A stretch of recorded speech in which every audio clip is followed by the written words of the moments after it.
మనం ఇప్పుడు పట్టాయ నుంచి డైరెక్ట్ ఫుకెట్కి వెళ్ళిపోతున్నాము. పట్టాయ నుంచి ఫుకెట్ ఫ్లైట్ చాలా చీప్ మాట, 2000కే దొరికింది మాకు. జాగ్రత్తగా పట్టాయ ఎయిర్పోర్ట్కి వచ్చేసాం. మనం బుక్ చేసింది బ్యాంకాక్ ఎయిర్వేస్. చెక్ ఇన్ అయిపోయింది. ఈ విగ్రహం ఎయిర్పోర్ట్లో చూడగానే ఎవరైనా ఏమనుకుంటారు? భగవద్గీతలో శ్రీకృష్ణుడు అర్జునుడు అని చెప్పి అనుకుంటారు కదా. మ్యాటర్ అది కాదు, ఇది రామాయణం అంట. ఆ వెనకాల గ్రీన్ కలర్లో ఉన్నారు కదా, ఆయన శ్రీరాముడు అంట. తాయ్ రామాయణ అని ఉంది కదా, ప్రోరామ్ అంటే రాముడు అంట. 10 తలల రావణాసురునేమో తోత్సకన్ అంటారంట వీళ్ళు. ఇక్కడ థాయిలాండ్లో అయ్యుత్తయ్య అని చెప్పి ఒక ఏరియా ఉంటుంది, టూర్కి అయ్యి తీసుకెళ్తారు. శ్రీరాముడు థాయిలాండ్లోనే పుట్టి ఆ ఏరియాని పరిపాలించేవాడు అని చెప్పి చెప్తూ ఉంటారు వీళ్ళ కథ ప్రకారం. వీళ్ళ కథ ప్రకారం అయితే రాముడు మరి థాయిలాండ్కి సంబంధించిన మనిషి, ఇండియాకి సంబంధించిన మనిషి కాదన్నమాట. హిందూ కంట్రీయే కదా ఇది కూడా. ఇంకా ఈ దేశంలో రాచరికమే నడుస్తుంది. రాజు ఉంటాడు, ఆ రాజును కూడా రామ 1, రామ 2, రామ 3 అలా పిలుస్తారు. వీళ్ళది కూడా థాయిలాండ్లో గోదావరి జిల్లాలు అనుకుంటా. 2000కి టికెట్ ఇచ్చి ఫుడ్ కూడా పెడుతున్నారు ఏకంగా. ఫుకెట్ ఇంటర్నేషనల్ ఎయిర్పోర్ట్ వచ్చేసాం. వర్షం పడేలా ఉంది. ఇక్కడ ఓవర్ ఉండదు, గ్రాబ్ అని యాప్ ఉంటుంది, అందులో బుక్ చేస్తే చూడండి ఏకంగా ఎంత వచ్చేసింది. ఇదంతా మాకేనంట, ఇంకెవరిని ఎక్కించడానికి ఇందులో డైరెక్ట్ హోటల్కే. ఈడమ్మా ఎంత ఉందరా, మా వాడు బొక్కలో దూరేస్తున్నాడు. ఇక్కడ కూర్చుంటా. ఎయిర్పోర్ట్ సిటీకి చాలా దూరంగా ఉంది. ఇంకో వర్షం పడిపోతుంది, తుఫాన్ ఏదో అలర్ట్ ఉందంట. ఆ పక్కన కనబడుతుంది కదా, అది అండమాన్ సీ.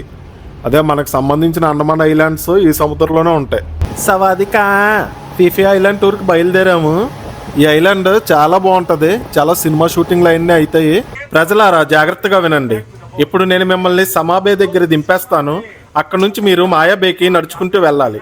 దారిలో చెత్త పాడేసి కొంపు చేయకండి. మధ్యలో కావాలంటే టాయిలెట్లు ఉంటాయి, టాయిలెట్లకు కూడా వెళ్ళొచ్చు. 1 గంటలో తిరిగి ఇక్కడికి వచ్చేయండి. ఇక్కడ నుంచి నేను వేరే ప్లేస్కి తీసుకెళ్ళిపోతాను. వీటిని లాంగ్ టైల్ బోట్స్ అంటారు. వీటికి ఎక్స్ట్రా డబ్బులు ఎక్కెళ్ళాలంటే. తర్వాత ఇక్కడ మెట్లు ఉన్నాయి కదా, మనం ఈ మెట్ల మించి నడుచుకుంటూ వెళ్ళిపోతుంటే మాయాబే అని ఒక ఏరియా ఉంటుంది, అక్కడికి వెళ్ళిపోతాం అన్నమాట. ప్లేస్ చూసారా, ఇంచుమించు వియత్నాం ఉంది చూసారా, హలాంగ్ బే లాగా ఉంది. వాటర్ మాత్రం రంగు చూడండి, భలేగా ఉంది. అప్పట్లో సునామీ వచ్చినప్పుడు ఇది కూడా ఇంపాక్ట్ అయింది, ఇది కూడా మునిగిందని ఏదో చెప్తున్నాడు మా వాడు. సరిగ్గా అర్థం కాలేదు కానీ సునామీయో బెనామీయో ఏదో అన్నాడు మా వాడు.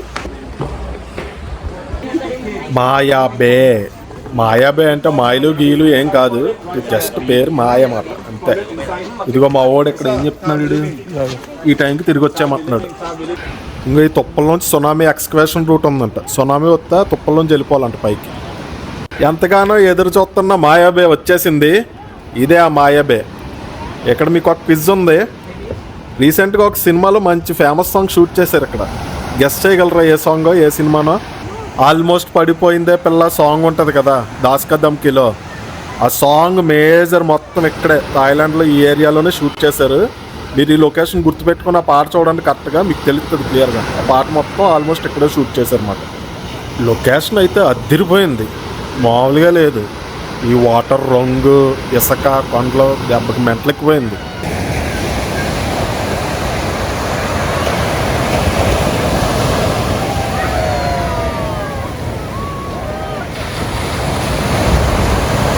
ఇక్కడ కూడా స్నాక్స్ అమ్ముతున్నారంటే వాళ్ళు మగాలరా బుజ్జే. ఇంక పదండి, బీచ్లోకి వెళ్ళి సరదాగా ఇసుకని పిసికేద్దాం. Welcome to మాయాబే. అదిగో పక్కన నిలబడి ఉన్న ఫ్యామిలీ మాతో వచ్చారు, ఫ్రాన్స్ నుంచి వచ్చారంటారు. అమ్మా యా, నీట్గా దిగి ఇది ఇలా ఉంది బీచ్ మొత్తం. ఇసుక కొంచెం తెల్లగా ఉంది, మన సైడ్ ఇసుకలా లేదు, థాయిలాండ్ ఇసుక మాట ఇది.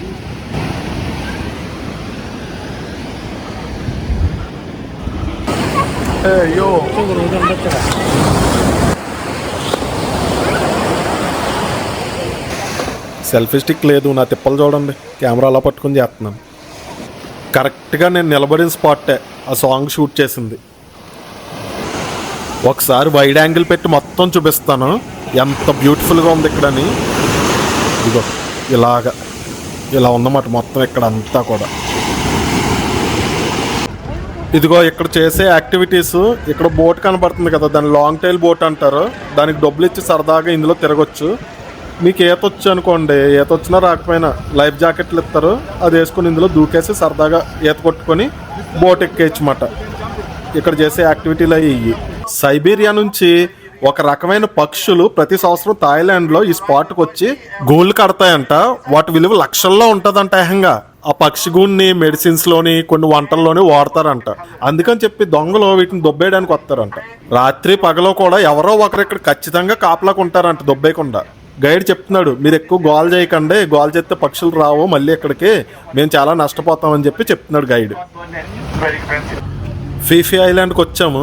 ఇక్కడ హోటల్ కూడా ఉంది, కావాలంటే స్టే చేయొచ్చంట. హనీమూన్కి వచ్చిన కపుల్స్ అందరూ ఇక్కడ ఉంటారంట. మరి మేము హనీమూన్కి రాలేదు కదా, అందుకే ఉండట్లేదు ఇక్కడ. ఫీఫీ క్లబ్ కూర్చోరా రసికరాజా.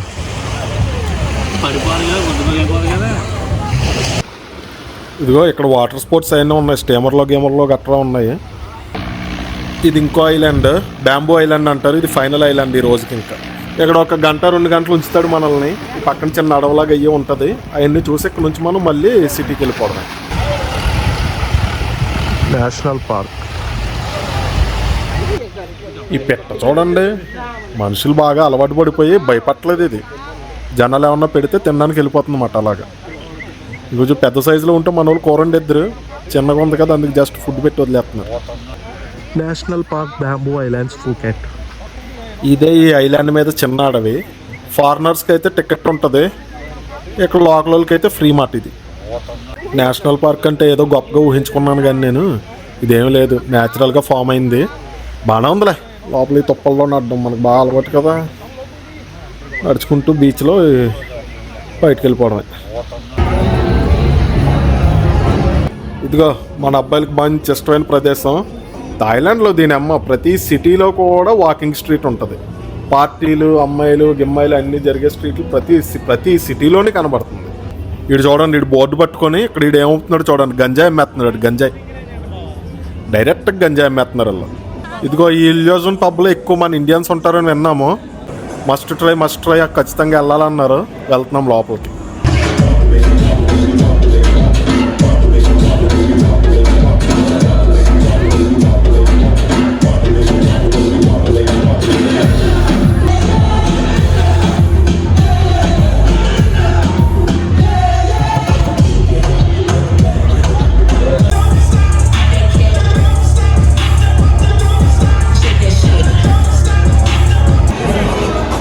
మొత్తం స్ట్రీట్ మొత్తం పార్టీ స్ట్రీట్, మంచి గోల్ కింద ఉంది. మనోళ్ళు అయితే మహా దారుణంగా కనబడుతున్నారు. ఎక్కడికక్కడ మన ఇండియన్స్ ఎక్కువ కనబడ్డారు నాకైతే. అండమాన్ మహాసముద్రం ఒడ్డున పటాంగ్ బీచ్ అంటారు. ఇది ఫుకెట్లో ఫేమస్ బీచ్. ప్రస్తుతానికి అలో చేయట్లేదు, తుఫాన్ అలర్ట్ ఉందంట, ఆపేశారు. మనం ఎయిర్పోర్ట్కి వెళ్ళిపోతున్నాము. ఎక్కడ నుంచి మనం వెళ్ళిపోతున్నాం బ్యాంకాక్. బ్యాంకాక్ విశేషాలు మరి నెక్స్ట్ వీడియోలో చూద్దాం.